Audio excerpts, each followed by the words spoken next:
I'm joined today by Dr. Charlie Weingroff, a doctor of physical therapy, a certified athletic trainer, and a certified strength and conditioning specialist. He's a member of the Nike Executive Performance Council and serves as the physical performance lead and head strength and conditioning coach for the Canadian men's national basketball team. Charlie spent 12 seasons in professional basketball, highlighted by his time as the head strength and conditioning coach and assistant athletic director for the Philadelphia 76ers in the NBA. He was also the director of physical performance and resiliency for the United States Marines Corps Special Operations Command. Charlie is currently a physical therapist and strength and conditioning coach at Drive 495 in Manhattan, New York, and Fit for Life in Marlborough, New Jersey. Charlie, thanks for taking the time out today. What's up, man? I'm good. How are you? All good, all good. Well, listen, I really appreciate you taking the time out, and you've got a really extensive and eclectic, impressive background. Can you tell folks how you got into the therapy and performance game? It's almost like got to tell the same story over and over again. For sure. Let's see. When I was going to undergrad, I kind of always had it in my head I wanted to be an athletic trainer. And I didn't think that medical doctors worked with people long enough to just be satisfied. I was probably right about that. But I think when I got to a point where the traditional approach would be to get a graduate assistant as athletic trainer, get your master's, get a PhD, and maybe get into teaching. I think that was kind of where I had my head when I was early on in college. And then when I met my advisor, Dr. Tina Whalegum, she insisted that I had all the proper grades to get into PT school. So I should just do that. And even if I never wanted to be a PT, it would make me more marketable as an athletic trainer for whatever, even if it was the same path as before. So instead of having my Master's of Science in something like exercise physiology or athletic training, I would have my Master's of Science in physical therapy. And the way the story told, it was totally correct. I found myself applying for these $30,000 and $40,000 jobs and having to explain why am I not staying in New Jersey for $60,000 or $70,000 to be a physical therapist. And it was just what I wanted to do. And the bottom line is that without being an athletic trainer, the entry-level jobs in professional sports are very, very few and far between. I think over the last several years, there's been some more entry-level jobs if you're not an athletic trainer and you're just a PT, but it's very much not you're not playing the odds unless you're a PT and an ATC at the same time. So I was in the NBA right out of PT school and then moved on to the minor leagues. And then I got an opportunity to come back to the NBA in 2003, where I was still an assistant athletic trainer. And at that time, the 76ers didn't have a strength and conditioning coach. And I really believe this was the reason why I became a strength and conditioning coach, because there was none. And based on how I looked, the players felt confident with my ability to handle a pair of dumbbells. So nice. They would ask me to come, hey, Chuck Wagon, put me through a workout. And it's not that I didn't know how to put someone through a workout, but I had just worked out for myself and had been at certain levels of competitive powerlifting, neither of which were what I would even at the time consider appropriate athletic development for any kind of athlete, much less an NBA superstar. So from that year on, it was that was when the silver spoon was wedged into my mouth in terms of understanding the performance world, and that from that point, because I was already formally trained as a physical therapist, I just started to see that, particularly in that world in the NBA, where keeping players at full speed and even healthy is far more important than improving their physiological qualities, where this whole ideas of therapy and performance, et cetera, they're really all one big thing, and there's just different techniques that are called upon at different times. So that's kind of when I shifted gears a little bit and really found that performance wasn't terribly different than rehabilitation, but rather more directed.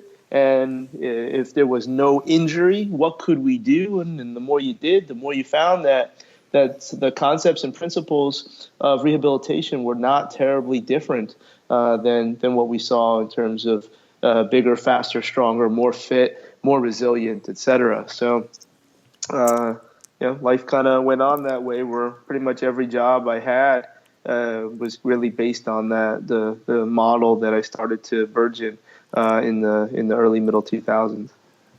Charlie, that's fantastic, and I want to dive into a lot of the movement patterns, muscular imbalances, and injuries here today. And I know a lot of our listeners who are strength coaches, therapists, chiros, are already going to be familiar with all your great work. But to get everyone on the same page here, docs, nutritionists, maybe personal trainers, can we start off with just a few definitions so we can create a bit of a framework here? So how about just some mobility and stability? Can you clarify those for us? Yeah. So we're gonna. If we're talking about mobility and stability, we're going to be talking about joints or joint systems. So, for instance, we could say the elbow. Well, the elbow is probably upwards of at times 4 different joints, if not 3. So, joint or joint system, and these are concepts. These aren't like ironclad. This is always the proper word, always the proper definition. They're just concepts that are really based on a theory of motion that we move like slingshots. And what that really means is quite true, and a lot of this is grounded in some of the physical laws of friction. If we don't have one segment or one entity or one part of a system staying still, it's literally impossible to create force in a neighboring system. So in order for us to walk, you have to have friction to the ground. In order for me to lift my shoulder with whatever mobility it has, I have to have control or stability of the neighboring segment, which in this case would be the scapula. So in order to start to see how something has to stay still in order for something to move, we then can coin mobility and stability by defining mobility as the nervous system's current impact on a joint system or joint system uninfluenced. And really what this means is, what is the joint capable of doing without you doing it? Basically, can I come up to your arm and lift it to 180 degrees? Now, mobility is really meant to only be communicated after the neighbor's stability. Stability is control in the presence of change. There's a lot of times where we look at certain joints and they appear to be staying still, and that has been defined as desirable. Well, maybe for that movement strategy it's desirable, but to move my back in a yoga-ish toe touch is every bit as stable as holding a very, very firm neutral spine in a heavy deadlift. They're both examples of stability because they're both examples of control in the presence of change. But when we talk about the joint-by-joint theory and this construct in which the body moves with one joint system relatively staying still or under control and its neighboring joint system moving, we're always going to see that every joint needs mobility and stability, but some joints need more mobility and some joints need more stability. And if we can guide our training or any intervention from a joint standpoint towards this balance of neighbors, some being more mobile, some being more stable, then we typically will have efficient strategies of force production and efficient strategies of minimizing joint wear. So mobility and stability are the key components to the joint-by-joint theory, and it's really a construct of understanding how we can optimize force production with minimal joint wear. And if we start from the ground up, can you walk people through how that looks from the ankle to the knee to the hip, just to give a brief overview there? Yeah, sure. So if we start at the big toe, we'll start with mobility, and then we'll move to the midfoot, where it would be stability. And here we can go kind of up or down. If we go from the midfoot south, we're going to go to the subtalar joint, which would be stable. And then if we go from the midfoot north, then we'll go to the talocrural joint, which would be mobile. And I'm skipping a lot of joints because these are the main areas. But sure, what we'll find if we take a little pit stop just at the foot, areas of the body that are described as mobile in the joint by joint, when they're not mobile, we'll typically see issues. I can't tell you what. it could be continually having degenerative changes in these joints, or it could be a loss of control in the neighboring joint. So when we find that areas like the subtalar joint and the midfoot, when they don't have control, then we see an issue. Where if we do not have control of the subtalar joint at end range, we then could have components to a lateral ankle sprain. If we don't have control over the midfoot, then we may find an inefficient gait strategy in terms of the foot being pronated and or supinated longer than efficient. So every joint needs mobility. Every joint needs stability. As we move up the chain, we'll describe where do we see the most of these problems. So we finished with talocrural being mobile. Then we'll move to the knee, which will be stable. Now, that's why we have to communicate the knee as a joint system, because when we say stable, we're going to see most of our issues in the transverse and frontal plane, where we exceed the control mechanisms, both passive and dynamic structures. Obviously, it's mobile in the sagittal plane, but primarily we're going to see most of our injuries at the knee in the frontal and transverse plane. Then moving up to the hip, it's mobile. Then to the lumbar spine is stable. The thoracic spine is mobile. And now if we continue north to the cervical spine, we'll see stable. But if we come back to the thoracic spine and go east-west, we'll find that the scapula are going to be stable. Glenohumeral joint mobile. Elbow, similar to the knee, stable. Wrist, similar to the ankle, mobile. So the joint-by-joint theory, now that we have the definitions of mobility and stability, we can see it as an alternating system of stable segments, controlled segments, on mobile levers. And when we have those joint systems flip-flopped, we'll usually see some kind of overuse issue, some kind of trauma, or some kind of movement strategy that isn't necessarily efficient for force production or minimizing joint wear. So alternating system of stable segments and mobile levers is the physical approach to how we can see the body as a slingshot. Awesome. Now, if we take that into, before we jump into athletes, if we take that into just your average desk worker sitting at a desk 9 to 5, commuting into work, sitting down, what's going on in terms of the, facilitations or inhibited areas in that person that we got to start to solve and resolve?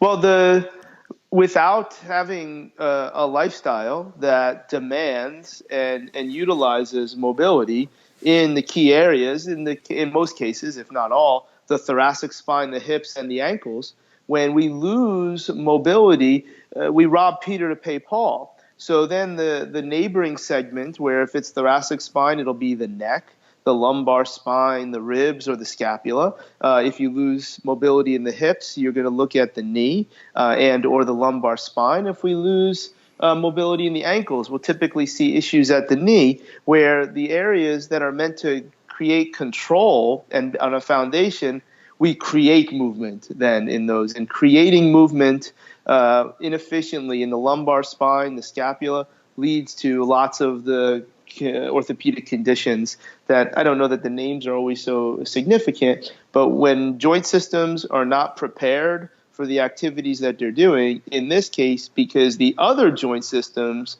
are not doing their job, we run into some kind of over-stressful situation that often leads to musculoskeletal injury, but it doesn't have to. At the very least, it's going to be minimizing force production and maximizing joint wear. It does the opposite of what this ideal physical approach to movement would suggest. And so for someone who's sitting at that desk all day, that forward head position, I know I've heard you mention like the SCMs or the hip flexors of the neck, what can people start to do on that level, or for the docs listening at the GPs and whatnot? We get that thoracic stiffness, the head position forward. Are there strategies that we can start to implement with clients? Where's the first step? Well, I think to not be terribly obtrusive to the realities of that type of a work professional, just get up and reach to the ceiling every 15 minutes, 10 minutes. Again, that may not even be practical for a lot of people. But this isn't necessarily a one-to-one ratio, where if you can reverse and actually introduce mobility into some of these key segments of the spine, hips, and ankles, you may be able to create quite a bit of change. But it's like what can someone do at work? I'm not sure, because obviously the realities of a formal workplace are should not be ignored. We don't want to be, but do this when you know full well they can't do it. But I think taking a 3 to 10 minute program, and then when you're talking about 10 minutes, it's really interesting, because maybe the first step is like, oh, what am I going to accomplish in 10 minutes? Like, the bottom line is you're going to accomplish a lot in 10 minutes, particularly if you do it, in my opinion, early in the day. Meaning you wake up and you do 10 minutes, and we go back to like maybe what appears to be some 1950s calisthenics. This is really, I believe, where some of the answers can lie. Where if you just give yourself 5 circles at every joint possible in each direction, I think you can really start to stave off a lot of these chronic changes and adaptations in all the key areas. The goal is for joints to move. We have joints to move. We should move them. I'm not talking about at all complex strategies. I'm saying putting your hands on your knees and rolling your knees in a circle. It's not meant to be athletic. It's not meant to groove efficient movement strategies, if that even has a way to define it. What we're doing is asking joints to be healthy. And by moving them and swishing synovial fluid around the surfaces and reminding the brain that, hey, we're not supposed to be stiff, then we can really take that through the day. And even if we just do 1 circle at every joint in the body, I think it would be a very, very practical way for lay people that have no inclination to be involved in fitness to start to hack into what they can do to change some of their challenges. Awesome. Yeah, definitely love that. I had recently had Dr. Martin Gabal on, and his lab in terms of the HIIT training showing that 3 minutes is equivalent to 150 minutes of physical activity in a week if you just become efficient with what you're doing. So I love that idea of just 3 to 10 minutes, just getting some movement in. If we shift gears now to the core, I've heard a lot of smart people give a lot of different definitions to the core. Can you give us your definition and dig into that a little bit? Oh man, there's a lot of different definitions, and they're probably all correct. I think several years ago when I first the first roundabout on the speaking circuit, that was the title of my talk, trying to define the core, because there's so many right ways to define the core. Is it an anatomical structure? I'm not sure. I remember Tom Myers, the famous manual therapist, structural integrationist, suggested that the core was a line of fascia that ran something like from the roof of your mouth to one of your medial malleoli. And if we understand his model, it's not ridiculous. To think that the core is only your abdominal muscles, I'm not sure that's terribly complete, because understanding the joint by joint, the core muscles, the abdominal muscles, are only going to function as well as the joint systems that they inhabit, as well as the neighbors above and below. But one of the things that we can objectify in terms of identifying ideal core function is the ability to have the joints above and below the abdominal muscles be able to achieve a particular position, which I would call neutral or centrated, where think of the bottom of the rib cage and the top of the pelvis are like the arms of a scissor. And we want the scissors to be, when the scissor is closed, they just look like a straight line. But the two arms of the scissors are parallel to each other. And we should look at the rib cage and the top of the pelvis to be parallel to each other. When you can have this joint position, the diaphragm is in the ideal position to maximally contract. When the diaphragm can maximally contract with an inhalation, intra-abdominal pressure in the abdominal area is maximized. when intra-abdominal pressure is maximized, the deep core muscles, including the diaphragm, but also the pelvic floor, the multifidus, and the transverse abdominis, will contract without any volitional control. You've actually started to contract and tighten core muscles to protect the spine, to begin to hold the slingshot of the joint by joint, to begin to create central stability, sagittal stability, and then allow the thoracic spine, the pelvis, and hips to move freely. Then you have this high level of efficiency.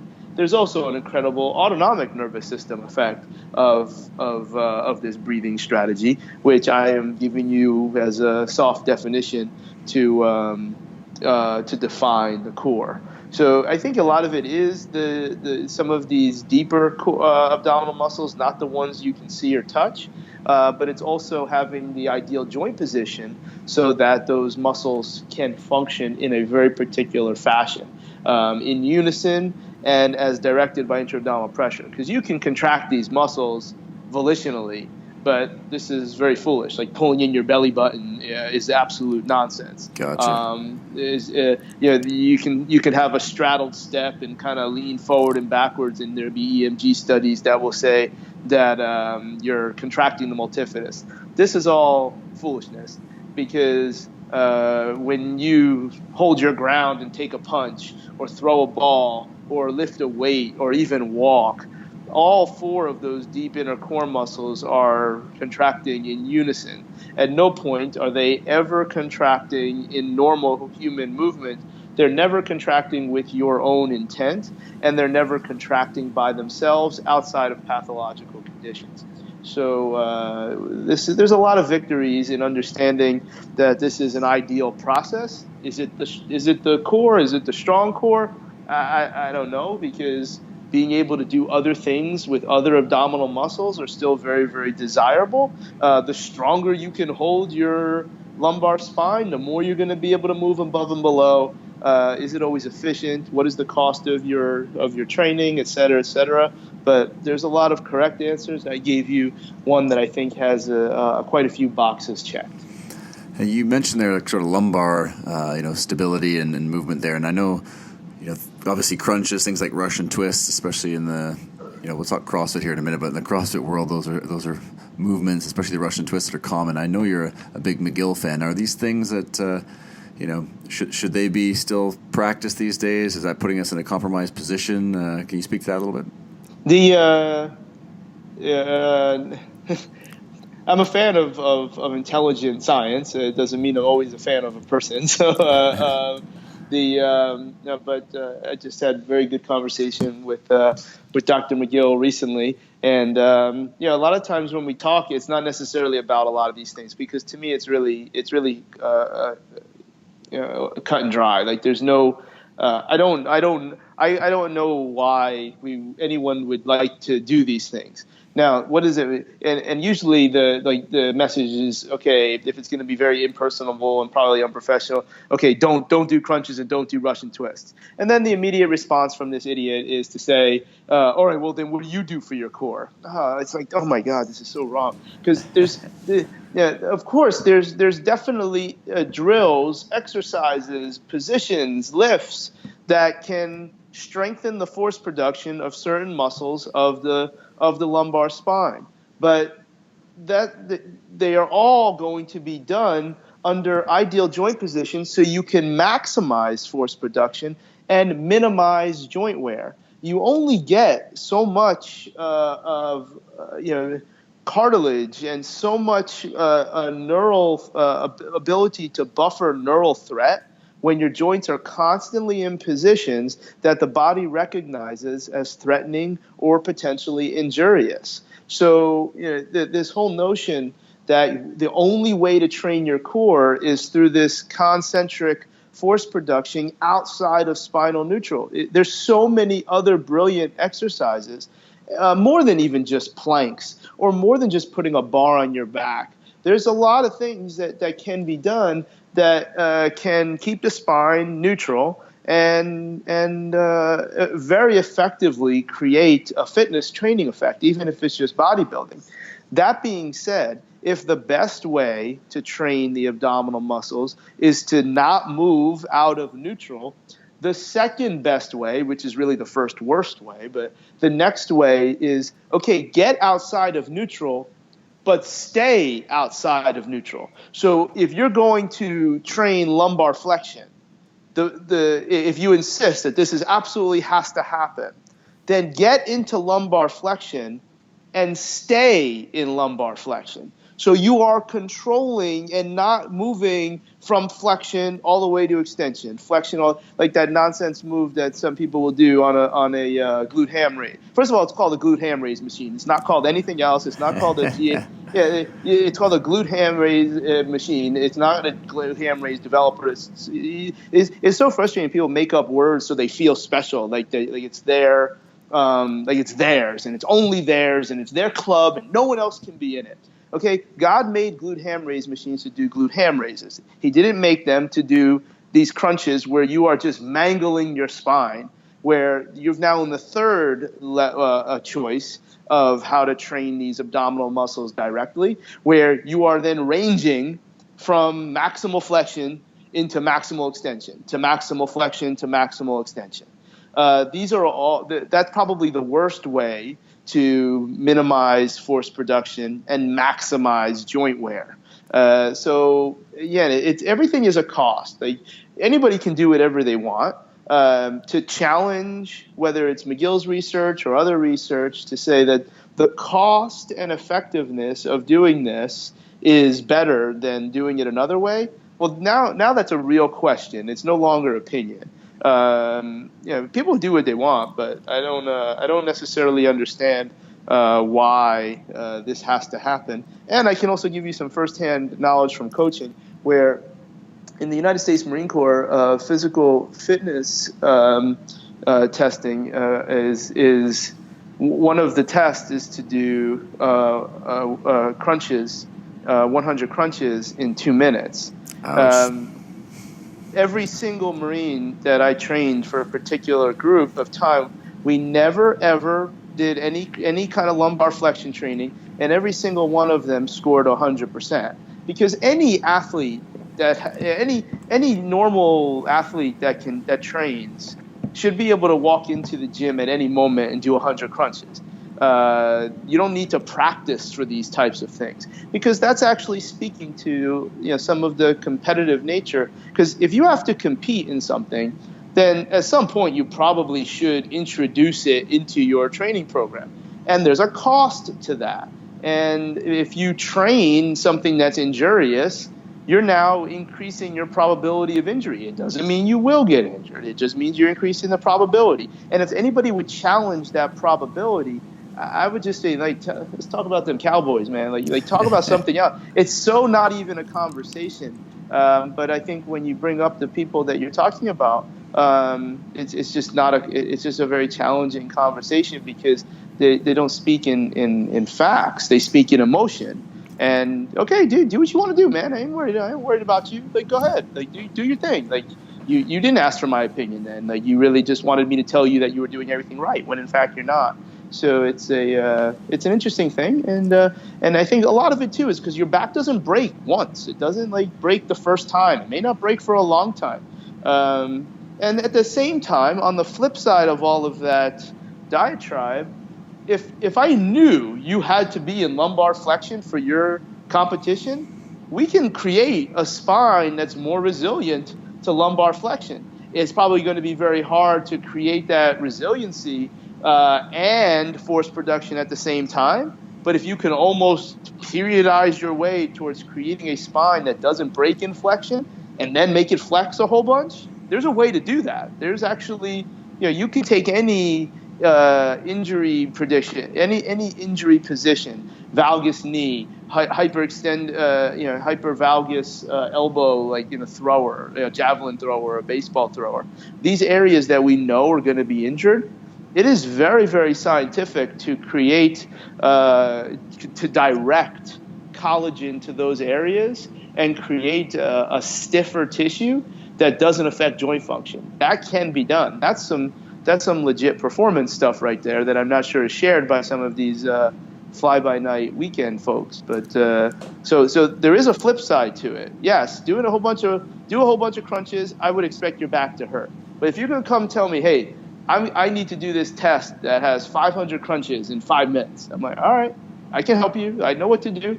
It will be hard to do a bunch of other things at the same time, but that can be done. So that's it's just knowledge and understanding science and how the body adapts to different stressors. Very, very well said there. Now, if we shift gears a little bit to basketball players, and growing up playing a lot of basketball myself, I know stiff ankles were definitely a sore spot for myself. Can you speak to some other areas for basketball players that can be, sometimes problematic, and some of the limitations with movements that you might see with basketball players?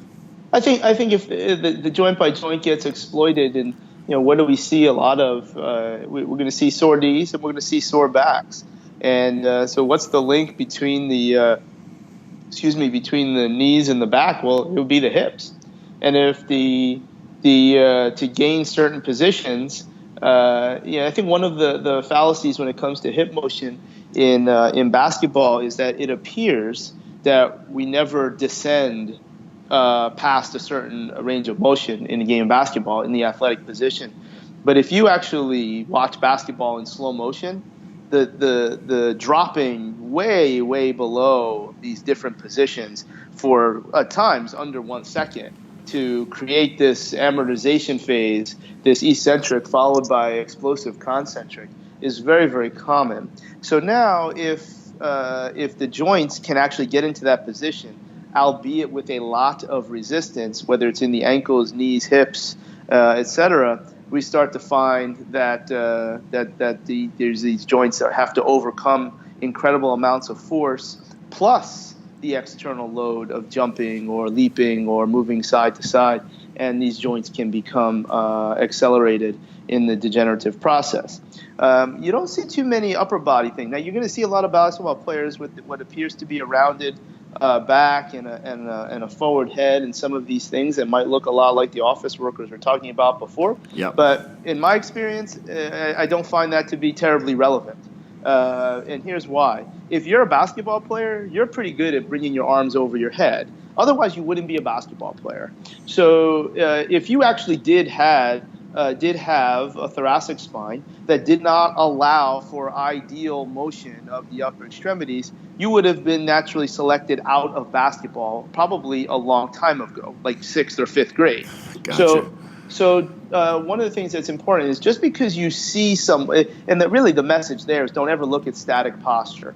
Yeah, static posture is like this terrible red herring. There's a group of people that their head enters the room 3 minutes before the rest of their body because they have such terrible posture. They're called ultimate fighters. You probably don't want to laugh at them. Because when they reach back into a Superman punch, they have this brilliant plumb line that drops right from their ear through their acromion down through the ASIS, et cetera, et cetera. So just because you carry yourself a certain way, what's more important is can you change it? That tells you the joints can get into particular positions. So in basketball, we don't see too many of those upper body injuries that are overuse. Now, if they train like idiots, then you'll see some of these muscle strains in the upper body. But basketball is a running, leaping, and jumping sport. It's a reaching sport, and we're going to see lots of stiffness in the ankles and hips lead more towards knee and lumbar issues. I think that's probably, and obviously the toes. The joint by joint goes through the toes. I mean, they're always wearing shoes, which is not terribly ideal. But with these longer levers, people that are tall or people that have longer levers are not inherently susceptible to being stiff. But there is a longer lever to control. If they do not have the requisite motor strategy or strength, they will then rely on the passive restraints. The passive restraints are exhibiting force. They grow. They're signaled to develop more collagen, and they become naturally stiff, which creates this perverse efficiency of controlling the long levers. So it's just another layer of analysis. But just because someone's tall doesn't mean they're going to be tight or stiff. That's ridiculous. But if they're lazy with their levers, then this can happen over time. And we often hear some myths around, tall guys shouldn't squat, or in terms of explosive movements like Olympic lifts, shouldn't be going from the ground up. Or can you speak to that a little bit? Is it just person by person dependent, or are there some generalities there? If somebody is good at Olympic lift and they insist on only Olympic lifting out of the hang position, hip hip hooray! Like you're like light years ahead of the curve anyway, so it's okay. But to think that just because someone is tall that they shouldn't do something is absurd. Again, I can give you some very, very good example that I know that you'll be able to vouch for. I'm literally 5 foot nothing. Measured in San Antonio Spurs practice facility, 5'4.5". That's the tallest I've ever been measured. You know full well that I can stand next to somebody who's sometimes 10 inches taller than me, and my legs are longer than they are. Now, because I'm just this small little fire hydrant looking human being, you can't tell that I have very, very long legs. But by definition, if my legs are longer, then I shouldn't be lifting off the floor, and I'm 5 foot nothing. Okay, gotcha. So now you're going to see individuals struggle with barbell lifts, particularly the static lifts, squat, deadlift, etc. Not as much Olympic lifts if they have disproportionate levers, meaning they have a very long torso, shorter legs, shorter arms. They're going to struggle. There's always going to be a value of certain levers for certain movements. Most athletes, team sports, you're gonna want to have a shorter torso, a shorter head, longer arms, longer legs, longer hands, longer feet, shorter lower arm. Shorter humerus, longer ulna and radius, shorter femur, longer tibia and fibula. If you have that, you have a sprinter. You have Tristan Thompson. You have all of these incredibly tall athletes that can do things. Now, is there a cost to them lifting off the floor? If they can get down into the position and are not having to overcome internal resistance or internal stiffness, there's absolutely no reason why they shouldn't.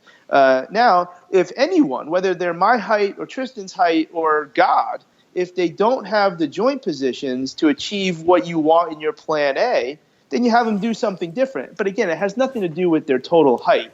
You will find that longer torso individuals will struggle at handling the same amount of weight because their levers are disadvantageous for load carriage. So they're going to do better with Olympic lifts or other types of lifts. They can always get stronger and they can always get more explosive, but they're always going to lose this quote-unquote competition for how many wheels they're going to be able to pick up off the floor. So, again, if you look at World's Strongest Man, some of these dudes are 6'10" and 7 feet, and they're pulling off the floor.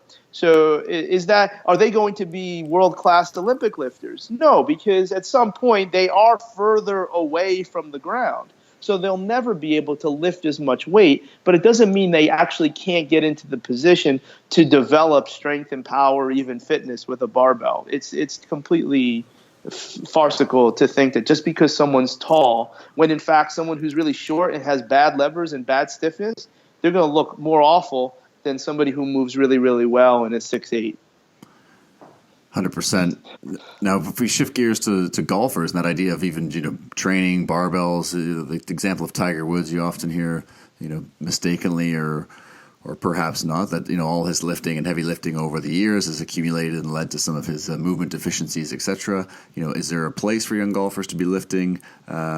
Is it more? Is obviously movement pattern trump everything? What are your thoughts there? Movement pattern, what you say always trumps everything, because that means there's an efficiency in what you believe will be a result of the adaptation of the strategy. A couple of things about Tiger Woods. Number one, you hear people say that he's built like a linebacker, maybe like a third-string JV linebacker. I mean, I'm not really sure why people think that he's so like diesel. Like this was a dude who trained.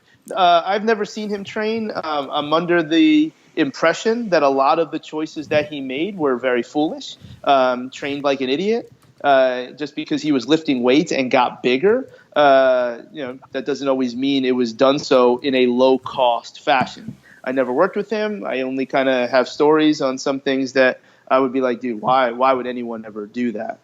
That being said, it's so interesting on whether we advise young people or just advise anybody.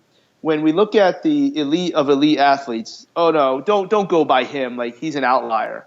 So if Tiger Woods is an outlier for golf, where you just can't do what Tiger Woods does, why are we even worried about what he did in the weight room?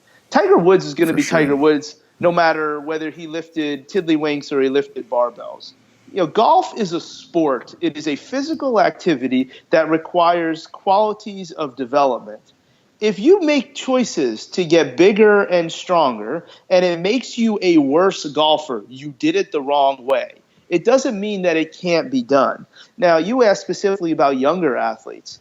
A young athlete, in my mind, is not even a golfer until they're done with their second growth spurt. There's no such thing as a specialized athlete until their second growth spurt, at which point they're always training like an athlete.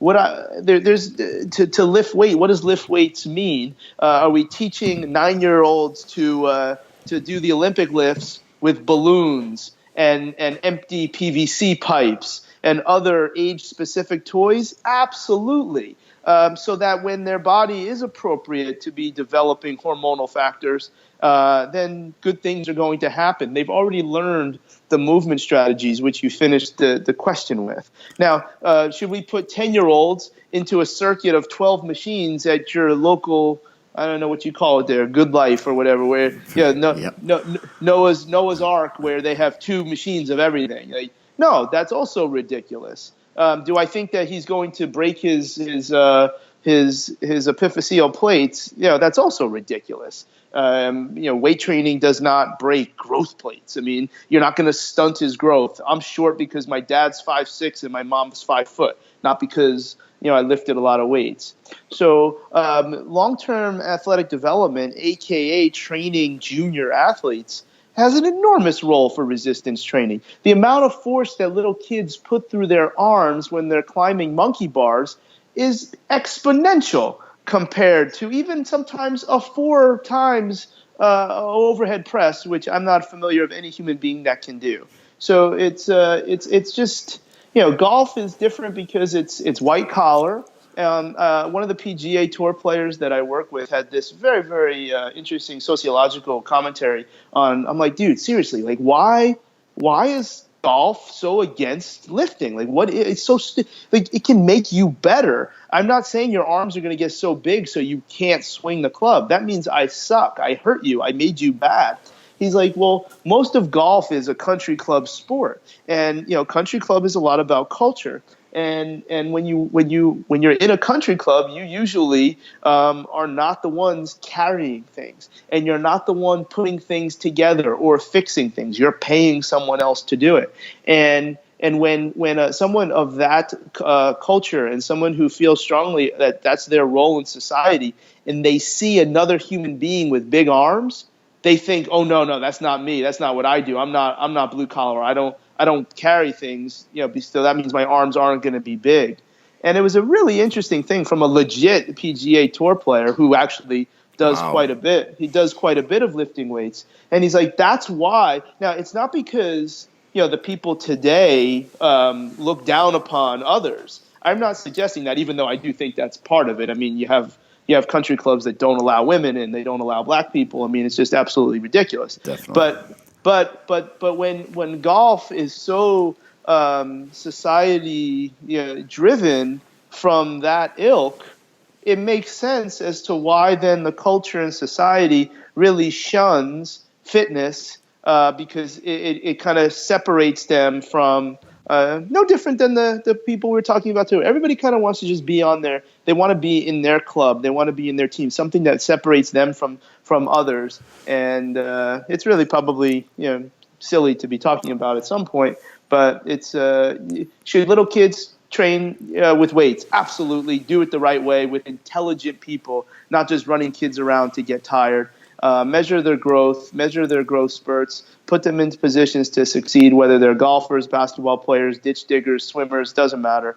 There's high levels of efficacy to training young people or sports that typically have this dogma of training. Now, Very well said, first off. And, for young golfers, in terms of obviously being such a unilateral sport, I grew up playing a ton of golf and just, the right side QL, things being very tight and imbalanced there compared to the left. Are there movement prep strategies or things that you'd start to try to implement to maintain, in whether it's golf, a really unilateral sport, or others, that would help, young people continue to maintain those movement patterns? I'm not sure the evidence is there. It would seem logical that if you're always doing something one way, you should keep an eye on it so that it doesn't build up these one-sided issues. Now, if it's efficient, we haven't really seen that. Now, you're always going to be allowed. There's always going to be some degree of asymmetry when you're constantly having a big turn on one side, but you typically don't see a huge gap in these asymmetries. Now, if there's an inefficiency in how they're swinging or how they're moving and taking that movement into a swing, then that inefficiency likely will be exploited. But I don't think we're seeing that now. And the other thing, too, to keep in mind, even at the elite level, swinging the other way is a tremendous performance tool. Where going all the way back to Socrates himself and the athletes that he was training, they would throw the discus with both arms. I don't know that they were concerned about QL muscle imbalances, but they knew there was something there. But I think if you do movement screening on elite golfers, you will see some things that add up to a frank asymmetry. But I'm not sure it's relevant, and from what I'm seeing, it wouldn't be relevant to actually change it. Gotcha. Yeah, that's definitely, swinging the opposite way seems to be a pretty simple strategy to help maintain those movements, like you mentioned, and something that's been done for so long. If we shift gears again to baseball players, this is something where, whether it's over specialization when we're younger, the growth of the Tommy John surgeries amongst young players, pitchers in particular. Any thoughts there in terms of etiologies, causes of this? Is it really just overuse, overstrain, or it's not a sect of performance that I'm either highly well read or steeped in. So I'm just going to give you guesses that who becomes the pitcher, the kid that can throw hard, not necessarily throw straight, because little kids will swing and miss, and so if he can throw hard, that means he's gifted with some mobility, and if he's gifted with mobility and a little bit of talent, he's going to figure out a way to get that little bit extra out of his elbow. If you add that to overtraining, basically just too much, then the weak link is that elbow, and it's just a matter of training load. Like, we can say all we want about that they're throwing too much, but if they're going to throw that much, they're clearly not fit, whether it's strength, endurance, etc. Like, there's this disproportionate layers of analysis. So maybe they're not fit enough by the thickness, the healthy thickness of their ulnar collateral ligament, which again can be trained. You can get bigger muscles, you can get bigger ligaments. So it's just a matter of training load, and the easy solution would be to pull them back and not have them pitch enough. But remember, as I said, this isn't something that I'm steeply involved in. Gotcha. No, that was. I think you're very right in the sense that growing up, all the pitchers were definitely the hardest throwers, and it just seems to compound onto itself. Now, I'm a firm believer that experts in nutrition and movement should be a real first touch point in the medical system, even before doctors. And I've heard you say that therapists should let the doctors know or the surgeons know when it's time to perform surgery. Can you explain that a little more and share that with people? Well, it's I don't know that we should be evaluating people differently. Like, it's if you and I have different skill sets. But we're all targeting the same problems. So if we evaluate the same way, I should know if my techniques can help or not. If they can't, I need to kick them to someone else. The more aware and the more non-insulated the performance team is, I'm going to know enough about what you do. Not that because I know how to do it, but now I know I can send this client, hey, you know what? I'm not the guy. go see Bubbs. He'll help you, because I know enough about what you do. I know enough about what the surgeon does. And if I'm confident enough in what I'm seeing, and I'm confident enough in my techniques, I should know I don't need 4 weeks to determine if you need surgery or not.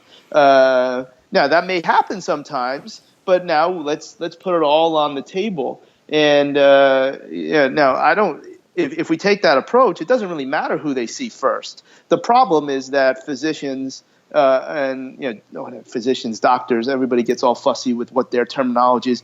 Put it this way: everybody thinks they're the man, and I can, when I explain my model to business people, not even patients, my model is meant to find out when I am the least useful person to you.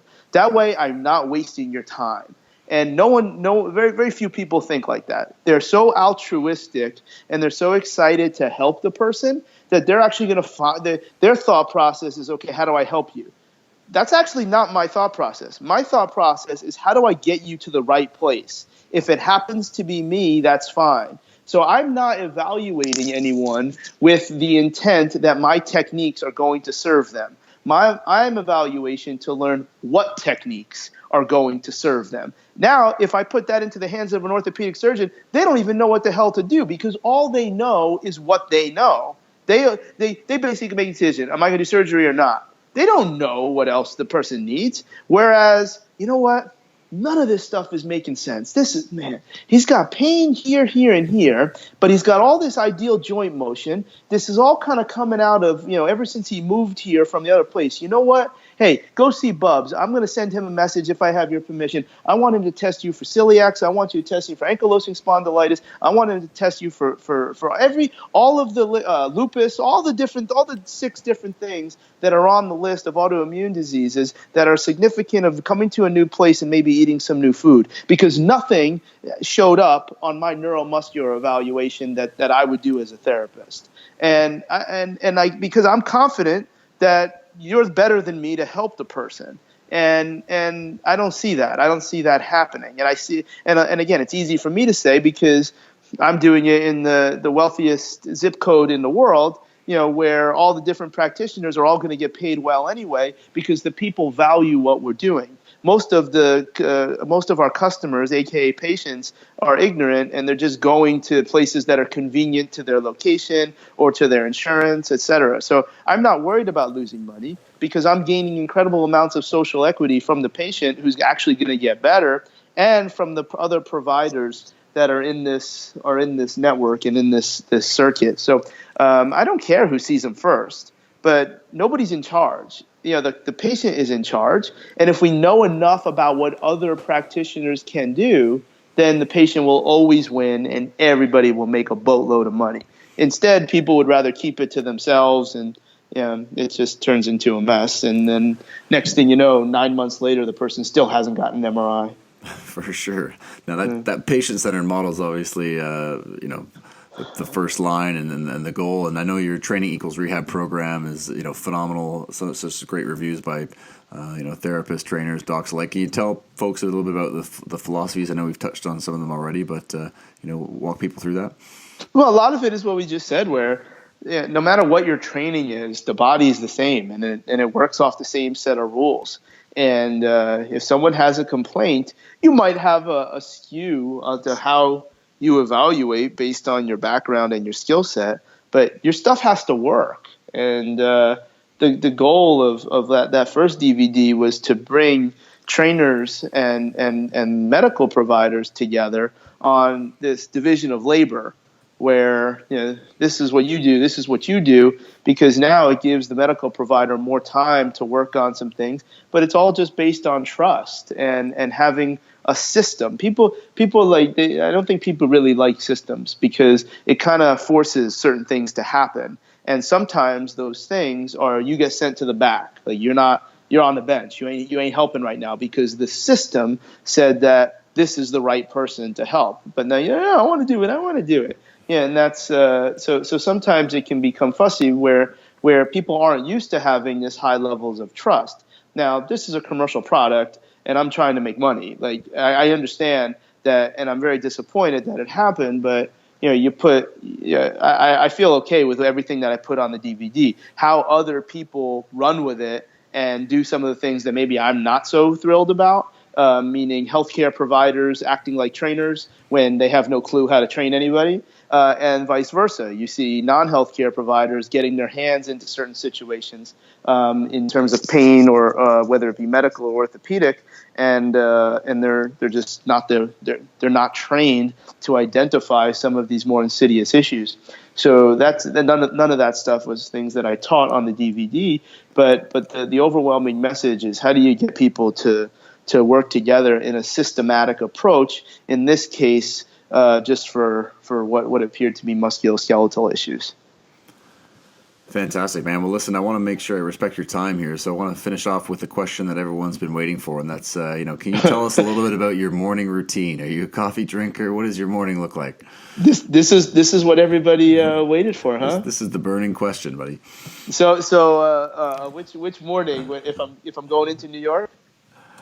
Give us a sampling. I know you travel a lot. Do you have any different travel strategies when you're on the road in the plane? No, nope. I try to fool the flight attendant that so they can't tell them my seat is leaning back, and if I miss my breakfast, I don't care.